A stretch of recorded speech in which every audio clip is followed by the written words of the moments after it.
Hello, I'm Amna Sadaf and I'm a student in the University of Hertfordshire. Today I will give the presentation on the topic co-farm. First of all, I will discuss about the major aspects of the food consumption and the production of the food to the natural environment.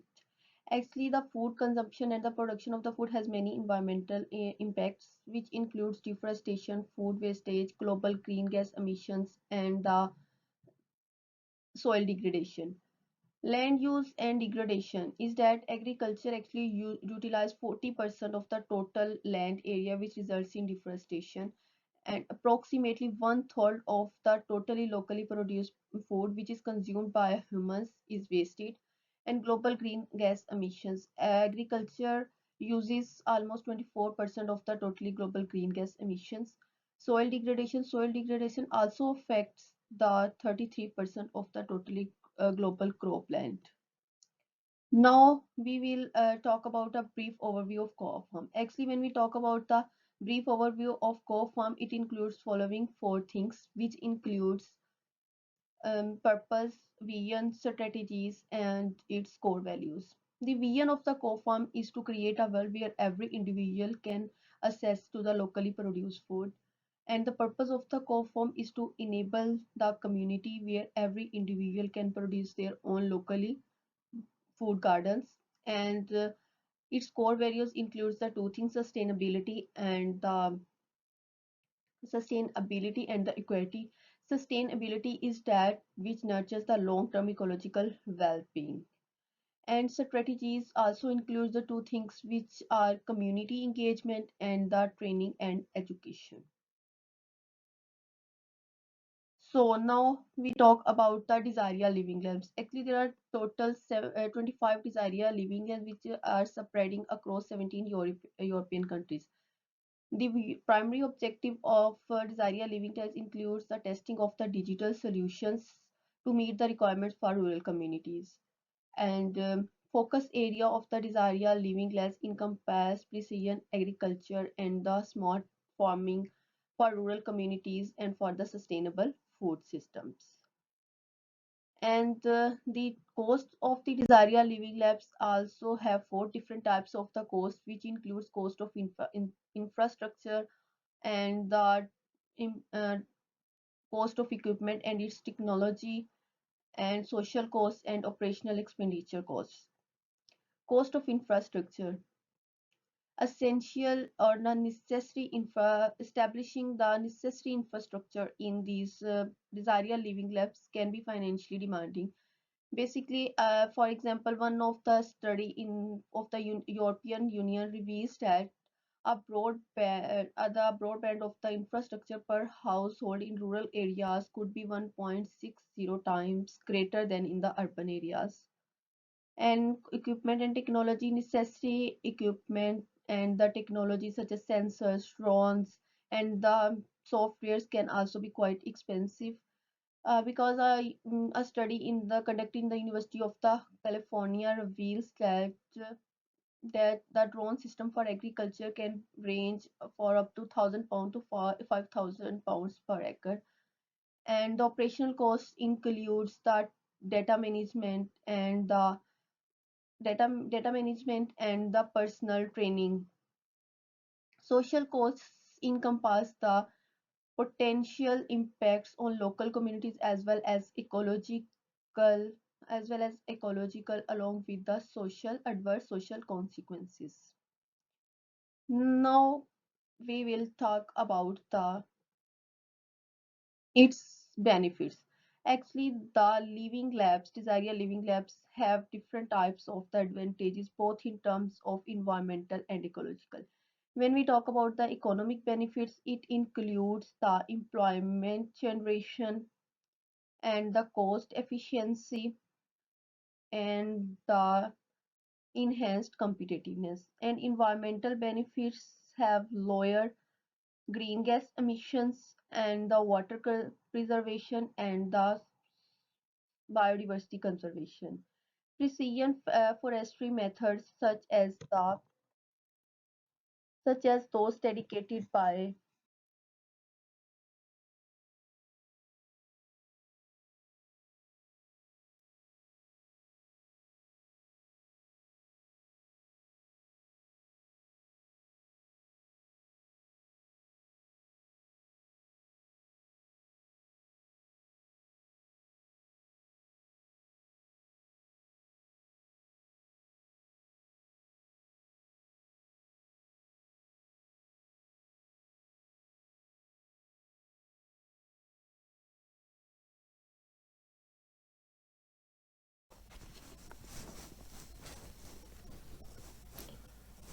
Hello, I am Mohammad Asif, student of Environmental Management in University of Hertfordshire. From here, I continue my presentation, Environmental, Economic, Financial Benefits. The living labs offer a range of advantages, both in terms of the economy and the environment. Economic benefits.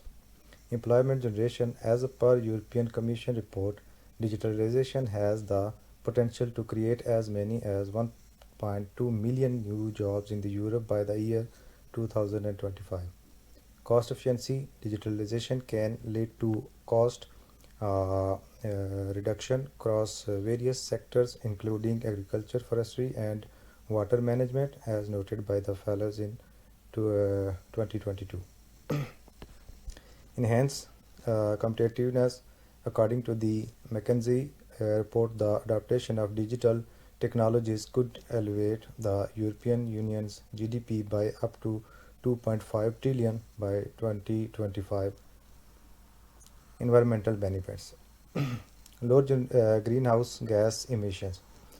Precision agriculture techniques, for instance, can diminish the reliance on fertilizers and pesticides, which are known contributor to the greenhouse gas emissions. Second one is water preservation. As indicated by the research from the European Environment Agency, precision agriculture techniques have the potential to curtail water usage by as much as 30%.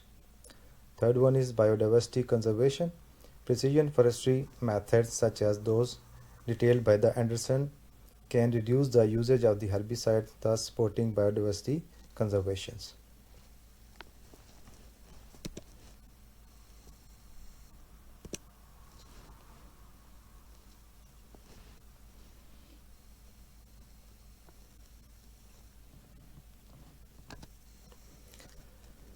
Challenges in the implementation of this area living labs. Certain challenges in the implementation of this area living labs are given below. Resource constraints.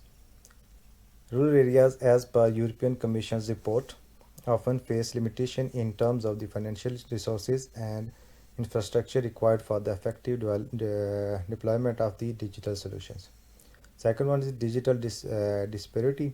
A significant digital device exists between urban and rural regions. Arrested data indicate that merely 35% of the household in rural European areas have access to high-speed broadband, while the figure stands at 76% for urban households. Third one is stakeholder engagement complexities.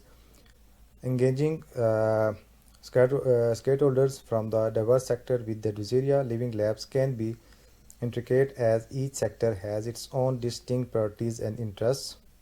Third one is regulatory hurdles. Regulatory issues can also pose obstacles to the success of Duziria living labs.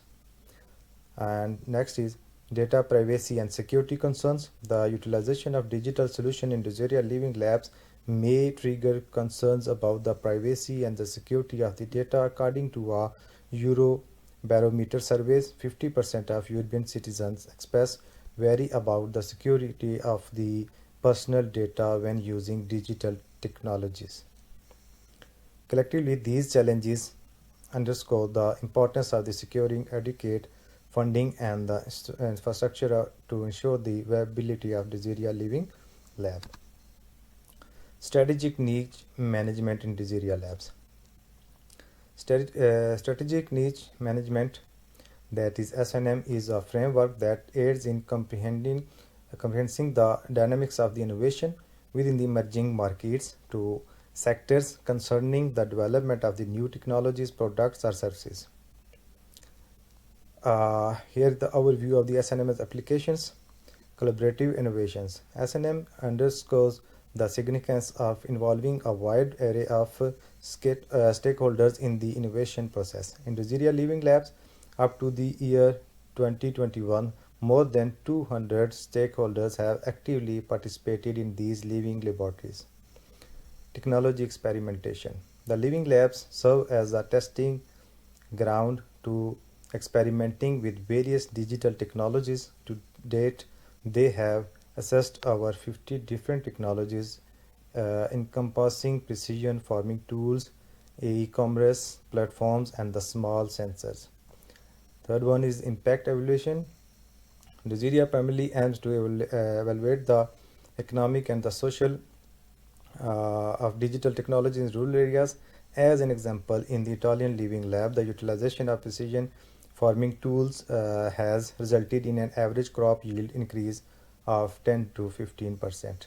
Now, the last one is the policy insights.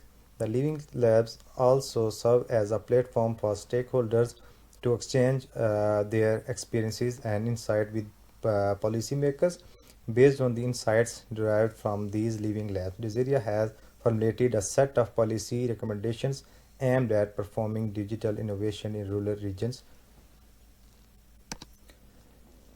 Management of collaborations with different stakeholders with the strategic needs. Effective collaboration with the multiple partners within a strategic niche is pro-vital for achieving successful innovation and creation in this area living labs. First one is establishing trust. Fostering trust and cultivating a shared vision is essential when collaborating with the various partners. Up to 2021, Rosaria Living Labs have organized more than 70 stakeholder meetings and workshops to build trust and align objectives. Second one is co-creation process. The foundation of this collaboration lies in a co-creation process that actively involves stakeholders in the problem identification and solution development. To date, over 80 co-creation activities have been carried out across the living labs. And the last one is defining roles and responsibilities. To facilitate and effective collaboration, it is imperative to define clear roles and the responsibilities. In the Area Living Labs, the project team collaborates with each living lab to delineate the roles of the stakeholders, encompassing farmers, researchers, and the policymakers. Open Innovation Framework. Collaboration with the Rosaria Living Lab is rooted in an open innovation approach where partners freely exchange ideas and knowledge. More than 200 stakeholders have actively contributed to the Living Labs through open innovation. Ongoing assessment. Collaboration within the Living Labs undergoes regular evaluation to ensure its effectiveness and efficiency. To date, there have been over 100 evaluation reports generated.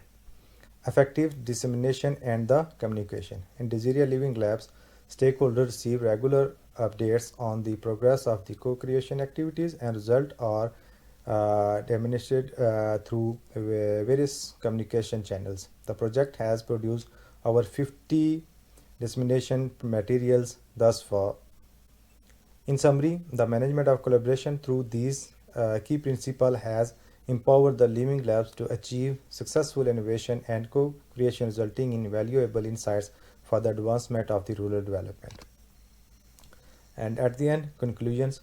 In summary, effectively managing collaboration among the numerous partners with the strategic niche of Desiria Living Labs can present both challenges and the substantial rewards. To ensure fruitful collaboration, it is crucial to set forth explicit goals and the objectives and craft a comprehensive communication strategy. Additionally, it is significant to establish a clearly delineated decision-making process, including the identification of the key decision makers and the establishment of a consensus building mechanism. Moreover, the incorporation of routine evaluation and the feedback sessions can be instrumental in the pinpointing any difficulties and the promptly resolving them.